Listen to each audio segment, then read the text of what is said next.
In this video, I'm going to show you how to use custom white balance on your Canon camera. But to understand white balance, let's first take a second to talk about light. Light is made up of wavelengths, and is that good for wavelengths? And the human eye can only see or detect a certain range of those wavelengths known as the visible light spectrum. Different light sources have different wavelengths and therefore have different color temperatures. For example, we see tungsten light as being orangey or yellowish, but our brains will naturally adjust or correct the colors. The problem is that your camera is stupid. You are either lying or you're stupid. I'm stupid. I'm stupid. It has no idea what kind of light it's dealing with, so you have to tell it. If you don't, your image could end up looking too warm or too cool. So by adjusting the white balance, you're essentially telling the camera what wavelength or color temperature the light is. This allows your camera to correct the colors in your photos or videos, making them more comparable to what you might be seeing. And there's two ways to achieve this: setting your white balance in camera before you shoot and correcting in post using video or photo editing software. But doing both is probably best.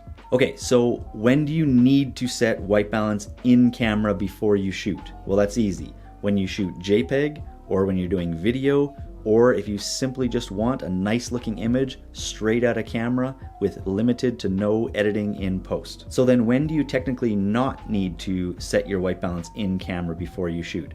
Well, that's when you shoot in RAW, photo or video. Now, I'm not saying that when you shoot RAW that you shouldn't set your white balance. I try to get mine as accurate as possible regardless, but shooting in RAW does allow you to have a lot more room to fix any of your mistakes. And while I'm not going to go into that process in this video, I will make a separate video that will explain at least the basic process of correcting your images in post. And I'll explain why it's not a good idea to rely on correcting major white balance issues when shooting JPEG or video. That's not RAW.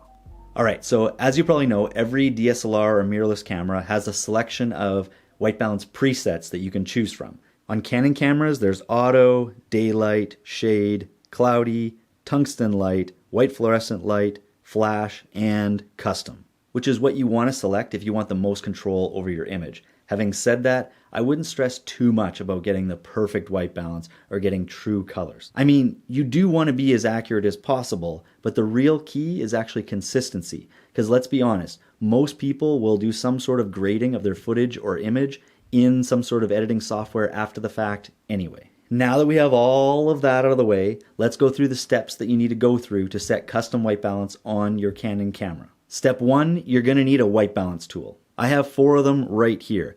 I'll use these ones for setting white balance in camera and these ones for correcting in post. For this video, I'm just going to use this one right here. Step 2, make sure your lighting is set up the way you want it to be for the shot. You can't set up your custom white balance inside and then go outside to shoot, for example. Nor can you turn lights off or add new lights to your setup. Any changes may cause a shift in color temperature, rendering your custom white balance settings useless. Step 3, set your white balance. But to be honest, it doesn't even matter which one you pick. To do that, click on the white balance button here and hit set on the one that you want.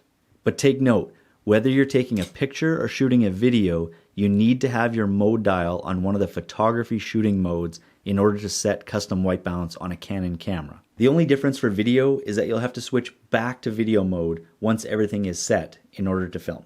I'm going to choose manual, but any of them will work. Step 4, get your exposure settings dialed in. So adjust your aperture, shutter speed, and ISO to get your image looking good. If you want to know more about adjusting these settings in manual for photography or for video, I will have those videos linked in the description below. Step 5, take a picture of your white or gray card, making sure it fills up most of your frame, or at least the middle portion of your frame, and is as close to the focal plane of your subject as possible. If your subject is too far away and the white card does not fill up a large enough portion of the screen, or at least the middle, then feel free to move the camera closer or zoom in.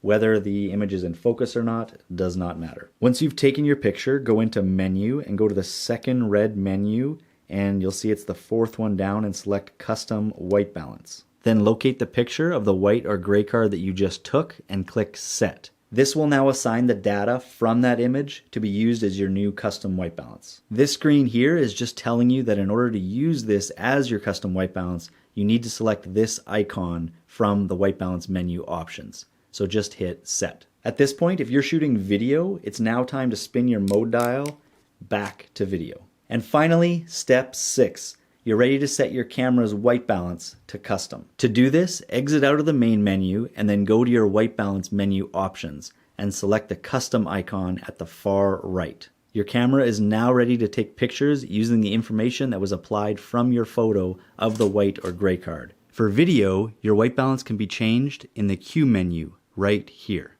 But remember, if you change location or lighting in any sort of way, you're going to have to set your custom white balance once again.